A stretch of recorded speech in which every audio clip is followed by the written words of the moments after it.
नमस्कार, आप सभी का स्वागत है एनडीटीवी राजस्थान पर और मैं हूं आपके साथ शुभेंदु सिंह। राजस्थान में अब मेडिकल की पढ़ाई हिंदी में भी की जाएगी। जोधपुर बाड़मेर मेडिकल कॉलेजों में अब हिंदी में एमबीबीएस की पढ़ाई हो सकेगी। सीएम भजनलाल शर्मा के निर्देश पर और हिंदी दिवस पर घोषणा के बाद राज्य के मेडिकल कॉलेजों में चिकित्सा शिक्षा के विद्यार्थियों को हिंदी मीडियम में भी अब पढ़ाई करने का अवसर उपलब्ध हो सकेगा। जोधपुर के डॉक्टर संपूर्णानंद मेडिकल कॉलेज और मारवाड़ मेडिकल विश्वविद्यालय से संबंध बाड़मेर मेडिकल कॉलेज में इसका शुभारंभ 2024-25 शैक्षणिक सत्र से किया गया। पड़ोसी राज्य मध्य प्रदेश में करीब 30% छात्रों ने एमबीबीएस की पढ़ाई के लिए हिंदी माध्यम को चुना है। ग्रामीण इलाकों के हिंदी मीडियम स्टूडेंट्स को ध्यान में रखकर यह फैसला लिया गया था, जिसके अच्छे परिणाम देखने को मिल रहे हैं। अब राजस्थान में भी इस ट्रेंड को फॉलो करने की कोशिश है, लेकिन हिंदी में मेडिकल टर्मिनोलॉजी की कमी, रोगों, चिकित्सा उपकरणों, जांचों और दवाइयों के अंग्रेजी में नामों की चुनौतियां भी अभी सामने हैं। पढ़ाने वाले मेडिकल शिक्षकों ने भी ट्रेडिशनल तरीके से अंग्रेजी में ही एमबीबीएस की पढ़ाई की है। हिंदी में पढ़ाई के बाद चिकित्सकों के करियर को लेकर के भी कुछ चुनौतियां हैं, जिस पर मंथन हो रहा है। हालांकि इसे हिंदी मीडियम छात्र छात्राओं के लिए एक बड़े अवसर के तौर पर देखा जा रहा है, क्योंकि अब तक अंग्रेजी माध्यम के स्टूडेंट मेडिकल में बाजी मारते आए हैं या हिंदी माध्यम से स्टूडेंट्स एमबीबीएस में दाखिले से कुछ पिछड़ रहे थे, लेकिन अब हिंदी मीडियम के छात्र छात्राओं को भी मेडिकल की पढ़ाई करने में बहुत ज्यादा आसानी होगी। राजस्थान सरकार चरणबद्ध तरीके से हिंदी भाषा को मेडिकल कॉलेजों में लागू करेगी और वैकल्पिक भाषा के तौर पर स्टूडेंट्स हिंदी को चुन सकेंगे। हिंदी में बैचलर ऑफ मेडिसिन और बैचलर ऑफ सर्जरी एमबीबीएस की पढ़ाई छात्रों के लिए वैकल्पिक है। राजस्थान की भजनलाल सरकार ने चिकित्सा शिक्षा में हिंदी को शामिल करने का प्रस्ताव पहले ही राज्य के बजट में शामिल किया था, लेकिन राजस्थान से पहले मध्य प्रदेश और छत्तीसगढ़ में चिकित्सा की पढ़ाई हिंदी में पढ़ाने का फैसला ले लिया गया था। आज सबसे बड़े मुद्दे में इसी पर चर्चा हम करेंगे। हिंदी में एमबीबीएस की पढ़ाई चुनौती है या फिर एक बड़ा अवसर है, लेकिन उससे पहले दिखाते हैं कोटा और अजमेर में सरकार के फैसले का स्वागत किया गया। कोटा के मेडिकल स्टूडेंट्स और मेडिकल कॉलेज की प्राचार्य का इस पर क्या कहना है। अजमेर में नीट की तैयारी कर रहे स्टूडेंट्स आखिर क्या कह रहे हैं, जरा वो आपको दिखाते हैं। जो लोग आपके एक्सेस नहीं कर पाते इंग्लिश मीडियम की पढ़ाई अपने स्कूल के समय में, उनको बहुत ज़्यादा परेशानी होती है जब वो आपके हाई स्टडीज़ को फोकस करते हैं, नीट के एग्ज़ाम की तैयारी करते हैं, क्योंकि उसमें मोस्टली आपकी जो भी आपके सेशन आता है वो इंग्लिश में आता है। तो अगर हिंदी मीडियम में अगर एमबीबीएस की पढ़ाई स्टार्ट हो गई है तो उनको बहुत ज़्यादा आसानी होगी, और जो इंग्लिश मीडियम को फ़ायदा हो रहा था पहले, वो ये फ़ायदा ये भी अब कर पाएंगे, क्योंकि इनको इंग्लिश पढ़ने की एक्स्ट्रा ज़रूरत नहीं पड़ेगी। गवर्नमेंट स्कूल में पढ़ने वाले वो इंग्लिश ज़्यादा नहीं पढ़ पाते हैं, वो मतलब इंग्लिश टीचर नहीं है सही, तो वो शुरू से मतलब क्या बस इंग्लिश की सब्जेक्ट बस इंग्लिश ही पढ़ पाते हैं, और सब्जेक्ट को उनको इंग्लिश में मतलब समझ में नहीं आता कुछ भी। जैसे शुरू में जैसे वो हिंदी से जाएंगे तो थोड़ा मतलब उनको फ़ायदा होगा, और भी मतलब हर कोई मतलब कर सकेगा कि जैसे हाँ कॉन्फिडेंस आ जाएगा कि हिंदी मीडियम वाला पढ़ के एमबीबीएस कर सकता है। ऐसा लगता है कि थोड़ा इंग्लिश सब्जेक्ट है ना, हार्ड पड़ता है उनको। राजस्थान में भी मेडिकल की पढ़ाई मातृभाषा में करवाने की सरकार तैयारी कर रही है। सरकार ने इसकी घोषणा भी की है। विशेषज्ञों का इस बारे में क्या कहना है, मेरे साथ कोटा मेडिकल कॉलेज के प्राचार्य मौजूद है। जी मैडम, सरकार चाह रही है कि मातृभाषा में मेडिकल की पढ़ाई हो, आप लोग कैसे देखते हैं इसको? ये बहुत ही सुंदर कदम है। सरकार राज्य सरकार का भी इस तरह से निर्देश प्राप्त हुआ है। मारवाड़ हमारा जो यूनिवर्सिटी है, मेडिकल यूनिवर्सिटी, दो में आरयूएचएस और मारवाड़ हेल्थ यूनिवर्सिटी में हुई है। मारवाड़ हेल्थ यूनिवर्सिटी से एक कमेटी बनाई गई है डॉक्टर्स की, जो कि भोपाल जाके उन्होंने मध्य प्रदेश में ऑलरेडी ये लागू हो गया है, तो वहाँ जाके अध्ययन किया कि किस तरह से ये साबित हो सकता है और किस तरह से ये यूज़फुल हो सकता है। मेरे ख्याल से ये बहुत ही अच्छा कदम है, क्योंकि जो स्टूडेंट्स ग्रामीण परिवेश से आते हैं, उनको एकदम से अंग्रेजी में बात करना, अंग्रेजी की किताबें पढ़ने में काफ़ी डिफ़िकल्टी होती है। तो ये अभी एक ट्रांजिशन फेज़ है, जिसमें कि हम धीरे धीरे इंग्लिश से हम धीरे धीरे हिंदी की तरफ आ रहे हैं। हालांकि अभी जो हमारी जो टेक्स्ट बुक्स हैं जो हिंदी में आई हैं, वो इस तरह से हैं, जैसे गायनेकोलॉजी तो हिंदी में लिखा है गायनेकोलॉजी।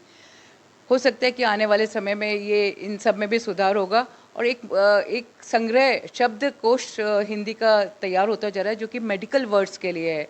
और ये जो बच्चे जो ग्रामीण परिवेश से आते हैं, जो बेचारे जिन्होंने कभी अंग्रेजी में बात नहीं करी है, आते ही उनको अंग्रेजी में पढ़ाया जाता है। उनके एग्ज़ाम, उनकी स्टेज, सब स्टेज जब अंग्रेजी में ली जाती है, तो थोड़ा सा उनको कहना चाहिए, थोड़ा सा उनको लो फील करते हैं, थोड़ा सा इन्फीरियॉरिटी कॉम्प्लेक्स आ जाता है।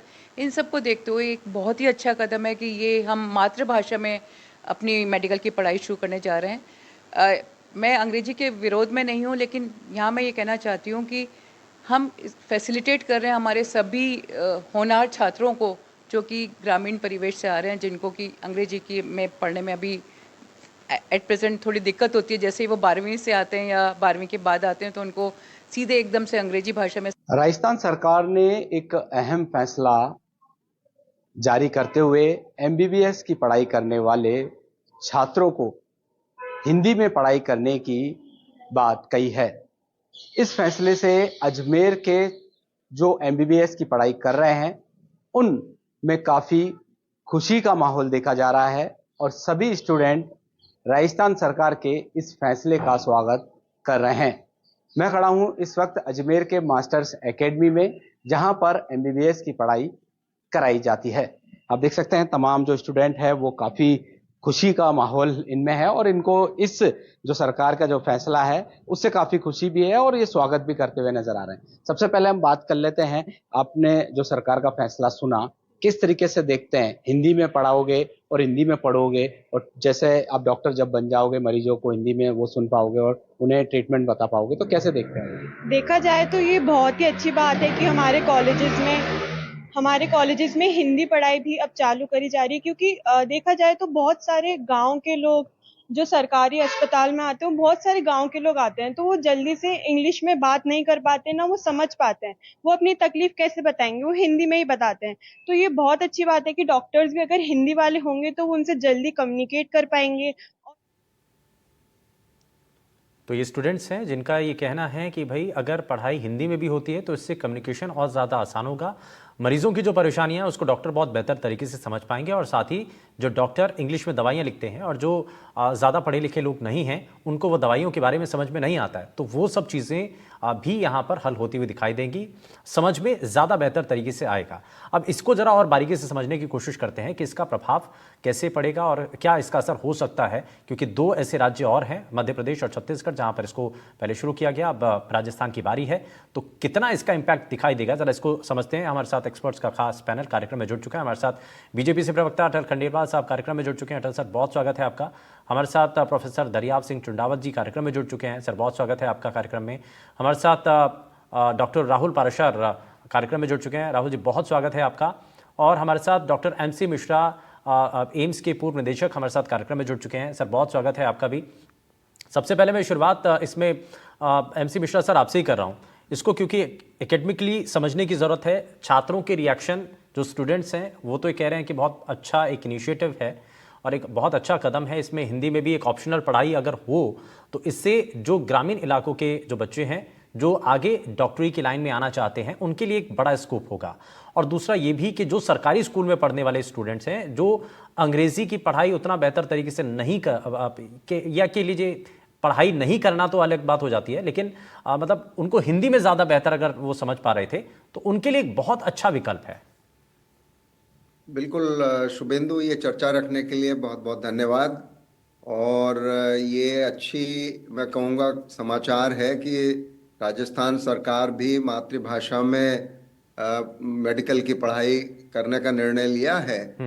ठीक है, इसमें शुरू में कुछ चुनौतियां अवश्य आएंगी, लेकिन मेरा ये मानना है, मैं खुद हिंदी माध्यम से पढ़ा 10+2 तक और उसके बाद MBBS किया, तो कुछ चुनौतियां अवश्य होती हैं। और मातृभाषा में कोई भी बात समझाई जाए अपनी भाषा में तो वो बहुत जल्दी समझ में आती है। और अधिकतर जो दूसरे राष्ट्र हैं वहाँ पे भी अपनी अपनी मातृभाषा में, जापान में जापानी में होता है, चीन में चीनी में होता है, रशिया में रशियन में होता है। तो ये है, हमें अब करना ये है कि इसमें चुनौतियाँ किस तरह की आएंगी। जैसे एक बेटी कह रही थी कि पेशेंट, रोगी से बात करने में भी आसानी होगी, बिल्कुल ठीक बात है। और अभी हमें जो हिंदी में जिन मेडिकल के शब्दों का अभी वो अनुवाद नहीं हो पाया है तो वो करने की आवश्यकता है। इसके लिए हमें पुस्तकें तैयार करनी पड़ेंगी, बहुत मेहनत करनी पड़ेगी। और मैं समझता हूँ कि ये कहीं तो शुरुआत इसकी होनी थी और ये अच्छी बात है, ये शुरुआत हो रही है। दक्षिण भारत में दक्षिण भारतीय भाषाओं में पढ़ाई हो। और एक अंग्रेजी तो सबको आई जानी है अल्टीमेटली, और भारत में 10+2 तक अंग्रेजी तो होती है, उतनी सक्षम नहीं होते हैं सभी लोग, और मेरे को भी ये दिक्कत हुई शुरू में। लेकिन धीरे धीरे जब एक्सपीरियंस होता है और पढ़ाई होती है तो हम सब उसमें आ जाते हैं, और अंग्रेजी भी समझ जाते हैं, बोल लेते हैं क्लास में भी। लेकिन इसकी शुरुआत मैं समझता हूँ कहीं तो करनी पड़ेगी, ठीक है। और ये यानी कि शुरुआत हो शुरुआत रही अच्छी हुई है, इनिशिएटिव अच्छा है, लेकिन चैलेंजेस बहुत ज़्यादा हैं।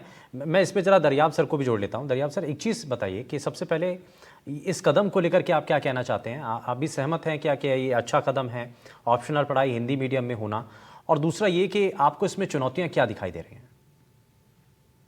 एमबीबीएस का एजुकेशन हिंदी में होना बहुत ही अच्छा सार्थक है छात्रों के लिए, निश्चित रूप से। और खास तौर से राजस्थान और मध्य प्रदेश में, उत्तर प्रदेश में, जहां नॉर्थ इंडिया में हिंदी का बहुत प्रचलन है, उस उद्देश्य से जो सरकार का प्रयास है वो बहुत ही सार्थक होगा, और आज की चर्चा भी सार्थक होगी। निश्चित रूप से इससे मजबूती मिलेगी। और कुछ चुनौतियां आती हैं जब शुरू करते हैं। बाकी एनईपी 2020 में बहुत साफ कहा गया है कि स्थानीय भाषाओं में ही पढ़ाई होगी, मातृभाषा में ही पढ़ाई होगी, और उनके जो साहित्य है, उनका जो लिटरेचर है, वो उस हिसाब से कन्वर्ट करके हिंदी में बुक्स मिलेगी। हालांकि अभी शुरुआत की जा रही है।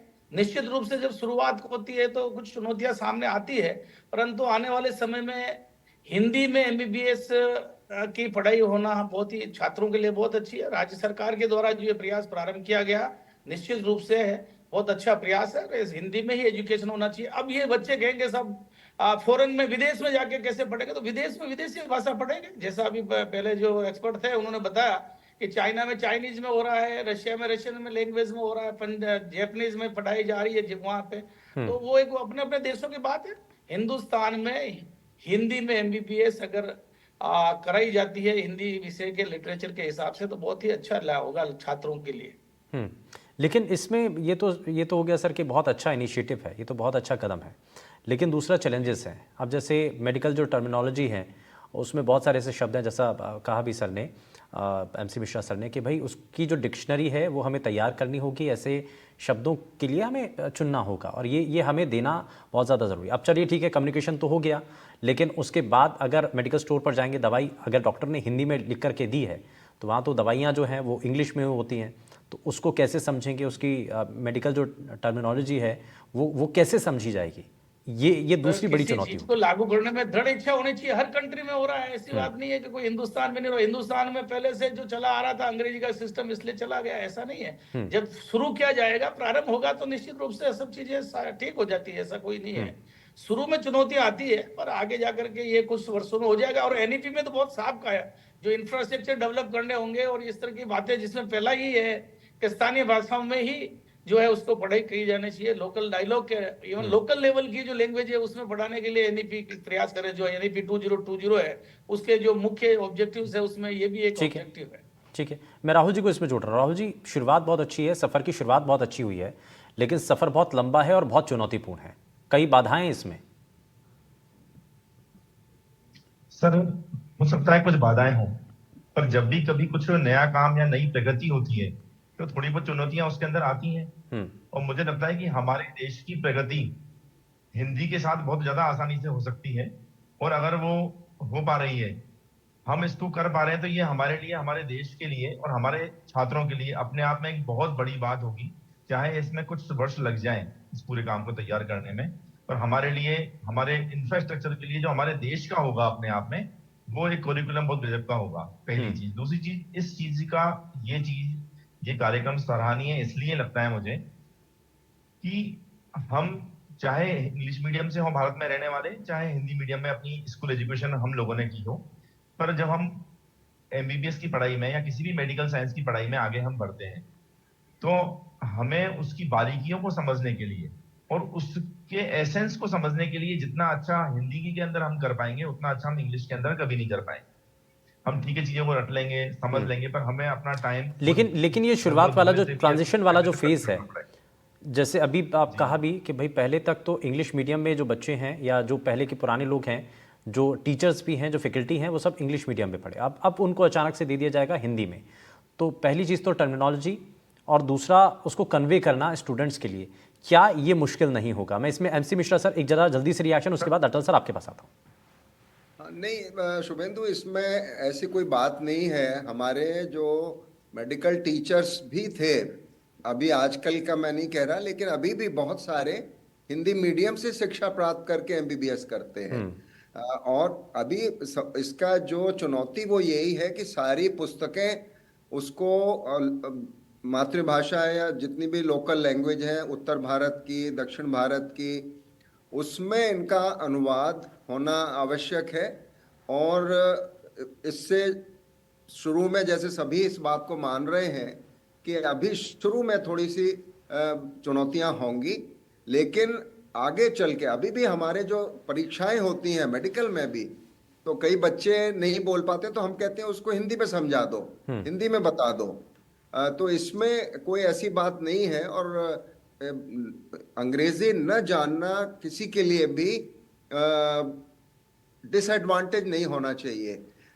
लेकिन चूंकि हमको अंतर्राष्ट्रीय स्तर पे compete करना है, वो एक चुनौती है, तो इसलिए अंग्रेजी उस वजह से हम लोग सीखते हैं और उसका लाभ भी मिलता है हमको दूसरे देशों के मुकाबले। तो उसमें कोई बुराई भी नहीं है। भाषाएं तो जितनी आ जाएं आपको, देखिए हमारे एक प्रधानमंत्री थे नरसिम्हा राव जी, वो 8-10 भाषाएं उनको आती थी।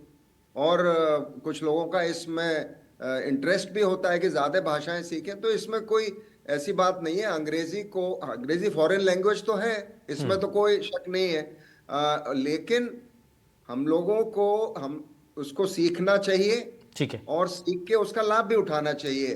पढ़ाई हम किसी भी माध्यम से करें, उसके बाद भी ऐसा नहीं है कि अंग्रेजी को त्याग दिया जाए। क्योंकि बहुत सारी जो आगे अनुसंधान शोध होते हैं, अमेरिका में होते हैं, यूरोप में होते हैं। देखिए यूरोप वाले भी बहुत इस मामले में सेंसिटिव होते हैं अपनी भाषा को लेके। ठीक है, लेकिन आज फ्रांस वाले भी अंग्रेजी सीख रहे हैं, क्योंकि उनको भी इंटरनेशनल उसमें एरिना में जाना है। जर्मन भी अंग्रेजी सीख रहे हैं, इटालियंस भी सीख रहे हैं। जो हमारी कॉन्फ्रेंसेस में आते हैं वहां के लोग, तो अधिकतर लोग अंग्रेजी अब सीखते हैं। वरना फ्रांस में कहा जाता था कि वो अंग्रेजी नहीं बोलना चाहते, उनका इंग्लिश वालों लेकिन अब इसमें क्या होगा ना कि आपको दोनों चीजें, आपको हिंदी में भी पता होना चाहिए, आपको इंग्लिश में भी उसकी टर्मिनोलॉजी पता होनी चाहिए, तभी होगा। इससे लाभ ही होगा, इससे कोई हानि नहीं होगी। ठीक है, ठीक है। मैं इसमें अटल जी को जोड़ लेता हूँ। अटल सर, एक चीज़ बताइए कि पहले एमपी, यूपी, छत्तीसगढ़ और राजस्थान, तो ये जो है ये दायरा, और एक रिपोर्ट ये भी कहती है कि भाई अब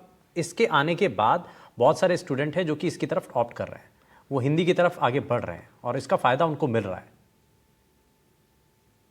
तो बिंदु जी, इसको आप 2-3 परिप्रेक्ष्य में समझिए, या अपन समझेंगे इस चीज को कि एक तो हिंदी है, वो इंग्लिश को जिस तरीके से देश की स्वतंत्रता के बाद अडॉप्ट किया गया, वो लैंग्वेज की जगह उसको बुद्धिमानी के साथ और जोड़ दिया गया। तो बेसिकली हुआ ये कि 10% के करीब लोग आज पूरे देश में इंग्लिश मीडियम से हैं या इंग्लिश को फ्लुएंटली बोलते हैं, और बाकी के लोग विचारशील हैं, होनहार बच्चे भी हैं, लेकिन वो क्योंकि एक लैंग्वेज को नहीं जानते इसलिए वो उससे दूर हो गए। भारत को एकजुट रहने के लिए भी इसकी बहुत जरूरत थी, और सांस्कृतिक रूप से भी, जो कि एक बिल्कुल कि भारत, हम पहले से कह रहे हैं कि हम विचारशील और एक संस्कृति के रूप में आगे बढ़ाना जो भारतीय जनता पार्टी का मुख्य विचारधारा है, उसकी दृष्टिकोण से भी देखा जाए तो जो संस्कृत से निकली हुई भाषाएं हैं अलग अलग क्षेत्र में, भले महाराष्ट्रियन हो, तमिल हो, अलग अलग है, सभी में अपना एक बड़ा शब्दकोश है। धीरे धीरे जो विद्वान है वो शब्दों का भी निर्माण कर लेंगे। ये इनिशियल स्टेज की चुनौतियां हैं, लेकिन इसके कारण बहुत सारे विचारशील होनहार छात्र अभी अलग रह गए इन सब चीजों से, चाहे वो इंजीनियरिंग की पढ़ाई हो या मेडिकल की। तो हमारे जो माननीय प्रधानमंत्री जी थे, उन्होंने, देखिए आप 75 साल हो गए देश को आजाद हुए, अब जाकर के 2022 की एक रैली में उनकी एक सोच पनपी कि नहीं, मेडिकल की पढ़ाई हिंदी में होनी चाहिए। अभी अभी आपने दिखाया, एक छात्रा ने अजमेर की थी, उन्होंने बड़ा अच्छी सी बात कही कि भाई जब इतने सारे लोग सारे हिंदी बोलते हैं या अपनी अपनी क्षेत्रीय लैंग्वेज बोलते हैं, उनका कम्युनिकेशन, क्योंकि डॉक्टर्स का जनता के साथ जुड़ाव बिल्कुल 1-to-1 होता है, तो बहुत आसान होगा। और रही चुनौतियों की बात, तो वो कहीं से तो शुरू चुनौतियों को लेना, एक्सेप्ट करना पड़ेगा। तो ये नहीं, जो लेकिन नई सोच ये सिर्फ है एजुकेशन वो फॉर्मेट में चेंज लाने तक नहीं है, इसमें बाकी मेडिसिन हैं, है ना, नहीं, ड्रग्स को देखिए, लेकर के भी बाद में जो फॉर्मेट है ये उसमें भी आपको कोई बदलाव लाना। ये बहुत आसान है, बहुत हाँ। आसान है। ये सामान्य, ये केवल नॉमेनक्लेचर की बात है। देखिए, नॉमेनक्लेचर की बात है, और इनिशियल स्टेज में अगर एमपी के अंदर भी आपने इनकी 3 या एनाटॉमी और क्लिनिकल, जो भी ये 2-3 किताबें जो 4 मेडिकल की आई हैं, उसमें भी जो कॉमन वर्ड्स हैं उसको तो उसी तरीके से, अगर जनता ने किसी चीज को सपोज हार्ट को एक्सेप्ट कर लिया और गांव गांव तक उसको हार्ट बोला जा रहा है, तो उसको उसी तरीके से रखा गया है। नोमेनक्लेचर थोड़ा सा एक्सेप्टेबल बनाया गया है, और धीरे धीरे जब मतलब जो शब्दकोश फेमिलियर बढ़िया हो। सा आ जाएगा और लोग उसे एक्सेप्ट कर लेंगे, हाँ फेमिलियर होंगे, तो नया शब्दकोश, क्योंकि हिंदी तो संस्कृत से ठीक निकली है। हुई भाषा है और उसका क्षेत्र बहुत बड़ा है, तो वो शब्दकोश भी बन जाएगा। अभी इनिशियल स्टेज में थोड़ी बहुत चुनौतियां तो लेनी पड़ेगी, अगर नई सोच को आपको इस देश को अपनाना है और आगे बढ़ाना है तो। और भारतीय जनता पार्टी इसमें ये बहुत अच्छा काम कर रही है, तो स्वागत योग्य कदम है। और लग रहा है कि बहुत इसमें तेजी बड़ी से संख्या में ये बच्चे काम जो है होता जा इसकी रहा है। तरफ आगे आएंगे, जैसा बाकी प्रदेशों में भी आपको 100% रिस्पांस मिला। आएंगे। हाँ। देखिए, मैं तो इसलिए कि भाई मैं एमटेक हूँ, और मुझे पता है कि 12th के बाद में जिस तरीके से वो इनिशियल स्टेज में बहुत बुरा स्थिति होती है। ऐसा नहीं है कि मेरे पास विचार नहीं होते, ऐसा नहीं है कि मैं किसी चीज को जानता नहीं, लेकिन बहुत सारी जगह पर ऐसा होता है कि हम बचने की कोशिश करते हैं बहुत सारी जगह की भी। ठीक है, आप ही बोल लीजिए, क्योंकि लैंग्वेज की प्रॉब्लम आती और है। ये बहुत उसको प्रैक्टिकल है सर, ये बहुत प्रैक्टिकल चीज़ है हाँ, जिसका ये आप जिक्र कर रहे हैं। प्रैक्टिकल चीज मैं है। दरियाब सर को इसमें जरा जोड़ना चाह रहा हूँ।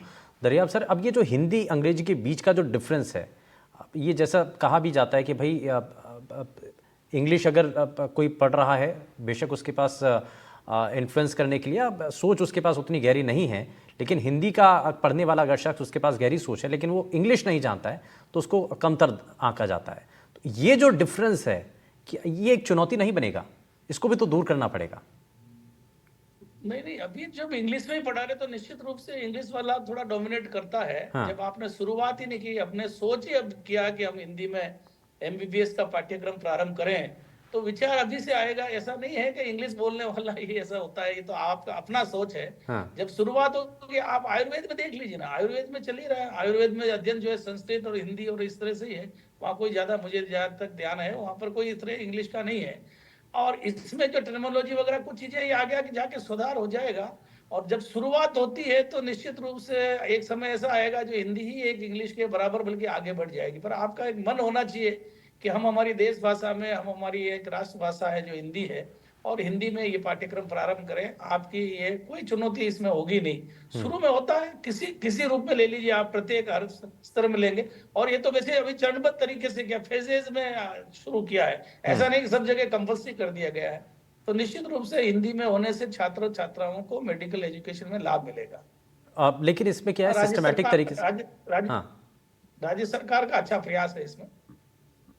ठीक है। मैं इसमें एमसी सर एक चीज़ और थोड़ा समझने वाली है कि भाई अभी तो ये शुरुआत है और चरणबद्ध तरीके से शुरू भी होना है, चैलेंजेस भी हैं, वो समय के साथ दूर भी होंगे, लेकिन अभी ये थोड़ा सा लंबा चलेगा। अब इस पूरे प्रोसेस को पूरा इम्प्लीमेंट होने में थोड़ा सा समय लगेगा। बिल्कुल, इसमें समय लगेगा, और वो समय सबके पास है। ऐसा कुछ नहीं है कि कल से सारी हिंदी में पढ़ाई शुरू हो जाएगी, वो संभव भी नहीं है। और आप देखिए, बहुत सारे शब्द ऐसे हैं, थर्मामीटर। अब थर्मामीटर ये तो अंग्रेजी का शब्द है, लेकिन हम सब लोग जानते हैं, जो पढ़ा हुआ है वो भी जानता है, जो नहीं पढ़ा हुआ है उसको भी पता है। अब रेलगाड़ी को, रेलवेज को या रेलगाड़ी को रेलगाड़ी बोलते हैं ना, अगर हिंदी में आप इसका अनुवाद करें लौह पथ गामिनी, तो लौह पथ गामिनी कितने लोग बोलते हैं? तो हमें बोलचाल की भाषा, जो आम भाषा है, उसको आसान भी बनाना है। और बहुत सारे शब्दों को ज्यों का त्यों, जैसे अंग्रेजी में भी बहुत सारे शब्द हमारे हिंदी के गए हैं, फारसी के गए हैं, उर्दू के गए हैं। और हर भाषा को उसमें रिचनेस तभी आती है जब हम उसको समय से बदलते रहते हैं। और इसमें तो हम लोग जैसे मैं एक हमारे यहाँ कोर्स होता है एक advance trauma life support course, और वो अंग्रेजी माध्यम में हम लोग पढ़ाते हैं। लेकिन अब जहाँ पे भी हम जाते हैं, तमिलनाडु में गए तो मैंने कहा भाई अगर कोई तमिल में अच्छा एक्सप्लेन कर पा रहा है और अगर सब लोगों को तमिल आती है तो आप उसमें करिए, वरना और उत्तर भारत में है तो हम कहते हैं हिंदी में समझा दीजिए और समझ लीजिए। तो लेकिन ऐसा नहीं होना चाहिए कि मान लीजिए 50 बच्चों की क्लास है और या हमारे यहाँ जैसे 16 पार्टिसिपेंट होते हैं और पूरे भारत से होते हैं, कोई उत्तर भारत से है, कोई दक्षिण भारत से है, कोई महाराष्ट्र से है, तो हम ये उसमें इंश्योर करते हैं कि सबको वो भाषा आती है और समझ सकते हैं, या उनके लिए अनुवाद करेंगे हम जब पढ़ाएंगे उसको। तो ये थोड़ा सा हम लोगों के लिए भी चुनौती होती है, जो लोग पढ़ाते हैं और जो पढ़ते हैं उसके लिए भी। लेकिन ये दीर्घकालीन मैं समझता हूँ विचार है और इसको जरूर आगे बढ़ाना चाहिए और बढ़ेगा भी, मेरे विचार से तो बढ़ेगा ये। लेकिन अभी हम लोगों को भी मेहनत करनी है, हमारे अध्यापक हैं उनको भी हिंदी में अनुवाद करके पुस्तकें लानी है। ये सब तो करना पड़ेगा। लेकिन इसकी शुरुआत कहीं से तो होगी, अगर हम नहीं करेंगे तो नहीं होगी। और मैं समझता हूं कि अंग्रेजी को नहीं छोड़ना है। उसका जो लाभ हमारे बच्चों को मिलता है अंतर्राष्ट्रीय स्तर पे, उसका लाभ लेना है, क्योंकि बिल्कुल छोड़ देंगे तो एक भाषा है वो भी। और मैं हमेशा अपने बच्चों को भी मैंने ये कहा, मेरे छोटे बेटे ने चाइनीज सीखी है, चीनी भाषा, तो मैंने उसको ये कहा कि भाई देखो चीन एक बहुत बड़ी शक्ति है, आर्थिक शक्ति है और पॉपुलेशन भी उनकी ज़्यादा है, और आज विदेश में लोग संस्कृत सीख रहे हैं, हिंदी सीख रहे हैं। और संस्कृत का तो ये एविडेंस आ गया, संस्कृत इफेक्ट कहलाता है, कि अगर संस्कृत को आप उसके जो भी श्लोक होते हैं और उसको उच्चारण करें तो आपकी जो मानसिक क्षमता है वो बढ़ जाती है। आपको आपका जो याद करने की क्षमता है वो बढ़ जाती है। क्योंकि हमारे यहाँ तो वेद पुराण में श्रुति ठीक है, लोग बोलते थे और उसको अपने दिमाग में रख लेते थे आप, क्योंकि लिखने का नहीं होता था या बहुत सारी चीजें डिस्ट्रॉय हुई, तो लेकिन लोगों ने याद रखा और उनको फिर से रिप्रोड्यूस किया संस्कृत में। तो ये एक छोर है, बिल्कुल सर, ये एक छोर है जो यहाँ से शुरुआत की गई है। दूसरा छोर छात्रों के ऊपर भी निर्भर करता है कि वो इस पूरे रास्ते को किस तरीके से देखते हैं, वो इसको कितना ऑप्ट करते हैं। मेहनत ज्यादा करनी पड़ेगी छात्रों को, छात्राओं को भी अपना शुरू में, लेकिन बाद में सबको आसान होगा। रोगियों से बात करने में बहुत आसानी होती है।